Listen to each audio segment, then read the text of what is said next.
जय गुरु जी। संगत जी गुरु जी की डिवाइन कॉल सत्संग प्लेटफॉर्म में आप सभी गुरु परिवार का हार्दिक स्वागत है। शुक्राना गुरु जी महाराज का कि उन्होंने ये सेवा मुझे दी कि मैं आप सभी गुरु परिवार के समीप आके गुरु जी के कल्याण महिमा अनुभव का वर्णन कर पा रही हूँ। अनंतम शुक्राना मेरे गुरु जी महाराज का। संगत जी, आज का जो सत्संग मैं आपके साथ शेयर कर रही हूँ वो कविता आंटी का सत्संग है।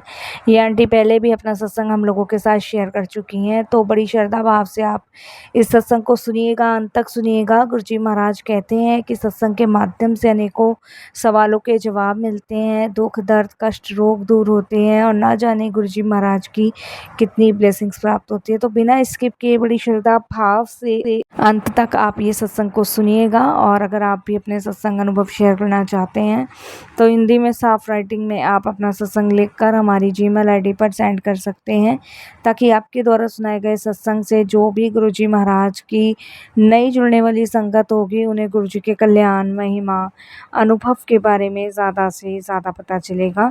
सत्संग आपको पसंद आए तो आप इसको लाइक कीजिए, चैनल को सब्सक्राइब कीजिए, वीडियो को ज़्यादा से ज़्यादा संगत में शेयर कीजिए और बेल आइकन दबाना बिल्कुल नहीं भूलिएगा। जब भी कोई लेटेस्ट सत्संग आएगा उसका नोटिफिकेशन आपके पास आएगा। तो चलिए संगत जी, चलते हैं गुरुजी महाराज के सत्संग की ओर। सत्संग शुरू करने से पहले करते हैं गुरुजी का मंत्र जाप। ओम नमः शिवाय, शिव जी सदा सहाय। ओम नमः शिवाय, गुरुजी सदा सहाय। जय गुरुजी। साथ संगत जी, मेरा नाम कविता है। ये मेरा शुक्राना सत्संग है। गुरुजी से जुड़े हुए अभी मुझे ज़्यादा समय नहीं हुआ है। 2022 में मैं गुरुजी महाराज से जुड़ी हूँ। और संगत जी, मैं गुरुजी से जुड़ने से पहले बहुत परेशान थी। आप यकीन नहीं मानोगे संगत जी, हमारा जो भी काम होता था ना, बनता हुआ बिगड़ जाता था। बच्चे बीमार पड़े रहते थे। और संगत जी, अभी कुछ टाइम से तो मेरे घर में ऐसा होने लग गया था कि मैं कुछ भी बनाती थी ना संगत जी, उसको खाने के बाद ना सबका जी खराब हो जाता था। खाने में बिल्कुल स्वाद नहीं आता था। दूध घर में बार बार फट जाया करता था। और जब भी मैं पूजा करने बैठती थी ना संगत जी, बार बार दीपक जो था मेरा वो बुझ जाया करता था। मुझे समझ ही नहीं आता था कि ये सब आखिर हो क्या रहा है। और कभी कभी तो संगत जी ऐसा होता था, लगता था जैसे मेरे पीछे कोई खड़ा है। और कभी कभी ऐसा लगता था जैसे कोई परछाई जो है मेरे साथ साथ चल रही है। तो मैं इन सब चीज़ों के बारे में ना संगत जी अपनी मदर को डिस्कस करने लगी। उनको कहने लगी कि पता नहीं कुछ टाइम से ना ऐसा हो रहा है। क्योंकि संगत जी इस घर में शिफ्ट हुए ना हमें ज़्यादा टाइम नहीं हुआ था, सिर्फ 2-1 महीने ही हुए थे। क्योंकि हम पहले संगत जी उत्तम नगर रहते थे, वहाँ से हमने अपना घर बेचा और वहाँ से बेचने के बाद हम भजनपुरा शिफ्ट हो गए थे। क्योंकि मेरे हस्बैंड का कारखाना वहीं लगा हुआ था। मेरे हस्बैंड का जो कारखाना है वो लकड़ियों का है, फर्नीचर का है। तो यहाँ से दूर पड़ता था, तो मेरे हस्बैंड ने यहाँ से सब बेच के वहीं ले लिया। तो संगत जी हम वहीं शिफ्ट हो गए और ये नया घर था हमारे लिए। हमें संगत जी लग नहीं रहा था कि ऐसा भी कभी होता है, क्योंकि अभी तक तो किताबों में सुना था, लेकिन हकीकत पे ऐसा भी होता है ये हमने कभी नहीं सोचा था, ना ही हमने कभी सुना था। उसके बाद संगत जी नए घर में शिफ्ट हुए तो 2-3 महीने बाद ही ऐसी हरकतें, ऐसी चीज़ें होना शुरू हो गई। तो मन घबराता था, परेशान रहता था। संगत जी आटा गूंथते समय बाल निकले आया करते थे। और कितनी बार तो संगत जी ऐसा हुआ कि दीवार पे छिपकली है और मर गई है, और वो दीवार पे चिपकी हुई है, ना वो नीचे गिरी ना वो इधर उधर चल रही। और संगत जी मेरे को लगता था कि वो खड़ी है, तो मैं शी शी करके उसको हटाती थी, लेकिन संगत जी वो हिलती नहीं थी। और मैं अपने हस्बैंड को दिखाती, मैंने कहा ये छिपकली को क्या हुआ। तो मेरे हस्बैंड कहते हैं मर वर गई होगी। तो मैंने कहा अगर मर जाती तो नीचे गिरती, वहाँ क्यों लटकी रहती। तो मेरे हस्बैंड कहते हैं तुम भी बहुत ज़्यादा वहमों में पड़ गई हो। तो संगत जी मैं टेंशन करने लग गई थी, क्योंकि हर रोज़ का ही हो गया था। कभी कभी मर जाती थी, कभी कभी मर जाती थी। और संगत जी ये समझ लो मेरे घर में बिल्लियों का बहुत आना जाना था। जबकि बिल्लियाँ अब देखने को भी बहुत कम मिलती हैं, लेकिन मेरे घर में बिल्ली का आना जाना था। बिल्ली रात को रोती थी। उसके अलावा संगत जी मैंने एक तुलसा जी का पेड़ लगाया था, वो भी मेरा सूख गया। मैंने एक शमी का पेड़ लगाया, वो भी सूख गया। तो वो पौधे वाला भी मुझे कहता था कि मतलब सबके पौधे चल रहे हैं, आप ही का सूख जाता है। मैं तो इतने टाइम से यहाँ आता हूँ, और अभी आप तो अभी नए नए शिफ्ट हुए हो, आपको तो पता ही नहीं है यहाँ जितने भी पेड़ पौधे मैंने ही लगाए हैं। संगत जी वो पौधे वाला मुझे ऐसे बोलता है, मुझे कुछ समझ ही नहीं आता कि आखिर हो क्या रहा है, चल क्या रहा है। कुछ भी संगत जी क्लियर नहीं था। और मैं मम्मी को अपनी शेयर करने लगी तो मेरी मम्मी कहती है कि तू 1-2 महीने और देख, अगर ऐसा कुछ होता है तो मैं तुझे किसी बाबा के पास लेके चलूँगी। संगत जी 1-2 महीने बाद तो संगत जी ये समझ लीजिए कि बच्चों की तबीयतें मेरी खराब रहने लग गई, मेरे हस्बैंड की रहने लग गई, पैसे दवाइयों में जाने लगे। और संगत जी रिपोर्ट सबकी नॉर्मल आती थी, टेस्ट करवाते थे डॉक्टर, रिपोर्ट नॉर्मल आती थी। समझ नहीं आ रहा था कि क्या हो रहा है, क्या नहीं हो रहा है।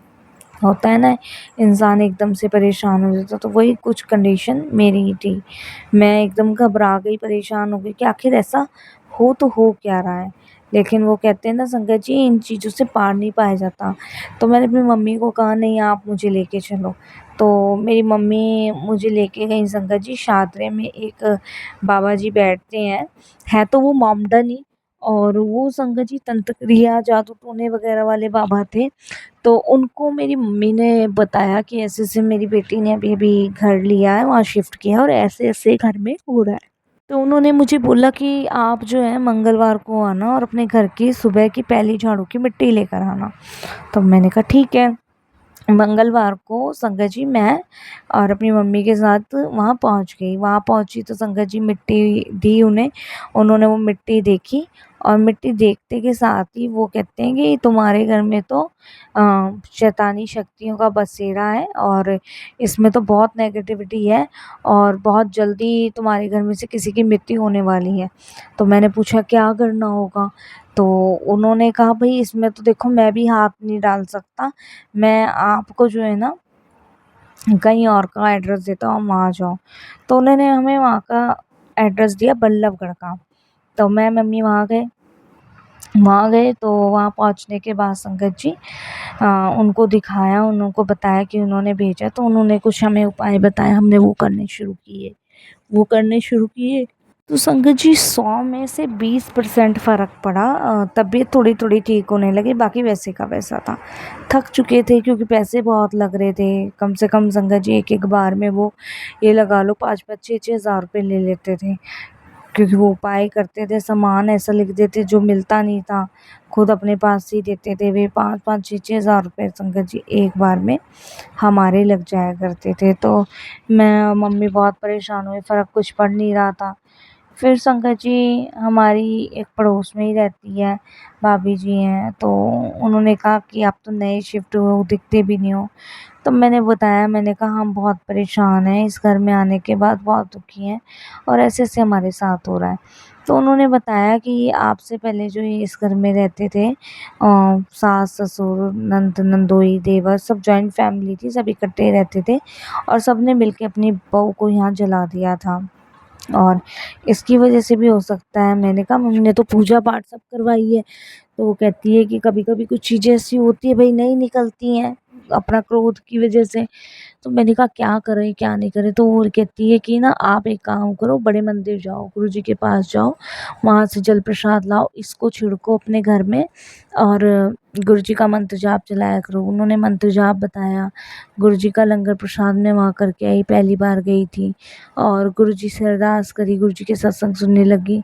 संगत जी जब मैं गुरुजी के दरबार से जल प्रसाद लेके आई, घर से छिड़कती थी ना, तो आप बिलीव नहीं मानोगे, ऐसा धुआँ सा मेरे घर में उठता था जैसे किसी ने मिर्च का तड़का लगा दिया हो, मतलब मिर्च जला दी हो। और खास-खास के हम परेशान होते थे बहुत ज़्यादा। तो संगत जी फिर भी मैंने वो जल प्रसाद छोड़ा नहीं, उसे डालती रही और संगत जी ये सब करती रही, गुरुजी के दरबार जाती रही, गुरुजी को मानना शुरू किया, गुरुजी के सत्संग सुनती थी, मंत्र जाप चलाती थी और देखिए गुरुजी की कैसी कृपा हुई कि संगत जी जो भी बिगड़ते हुए काम थे वो बनने शुरू हो गए। घर से नेगेटिविटी निकल गई, मेरी बीमारी बच्चों की, पति की, सबकी ठीक हो गई। घर में हर काम में मन लगने लगा, दीपक मेरा जो था वो जलाती थी, बुझता नहीं था। तुलसा जी हरी-भरी हो गई और शनि का पौधा लगाया था वो भी हरी भरी भरा हो गया। तो संगत जी इस तरीके से गुरुजी महाराज के जल प्रसाद को घर में लाने से और घर में छिड़कने से जितनी भी नेगेटिविटी मेरे घर की थी वो सब दूर गुरुजी ने कर दी। तो मैं शुक्राना करती हूँ गुरुजी का कि अगर वो ना आते तो शायद ये मकान हमें बेचना पड़ जाता। और संगत जी ऐसे मकान को तो जल्दी से कोई लेता भी नहीं है। मेरे पति ने तो इसलिए ले लिया था क्योंकि ये सस्ता मिल रहा था। मेरे पति सोच रहे थे कि सस्ता मिल रहा तो ले लो। ये मकान हमें कुल संगत जी ज़्यादा नहीं, मैं आपको बताऊँगी, ये सिर्फ़ कुल मकान हमें 19 लाख रुपए का पड़ा है। और संगत जी वो भी भजनपुरा की हाई प्रोफ़ाइल जगह पे। और नहीं तो संगत जी इतने रेट में तो आजकल तो सीमेंट ईंटें ही आ जाती हैं, और वो भी संगत जी 80 गज का मकान। तो उस समय मेरे हस्बैंड ने वो ले लिया सस्ते की वजह से, लेकिन उसके अंदर क्या चीज़ है वो नहीं देखी। अगर ये गुरुजी ना होते तो संगत जी आज मैं इस मकान को ही बेच चुकी होती। तो शुक्राना गुरुजी, आपका बहुत बहुत शुक्राना अपने से जोड़ने का और सत्संग बख्शने का, मेरे घर से नेगेटिव चीज़ें निकालने का और अपनी संगत में अपने चरणों से जोड़ने का। यहीं आपके मंत्र सत्संग को विराम देती हूँ गुरुजी के मंत्र जाप से। ओम नमः शिवाय, शिव जी सदा सहाय। ओम नमः शिवाय, गुरुजी सदा सहाय। जय गुरुजी, शुक्राना गुरुजी।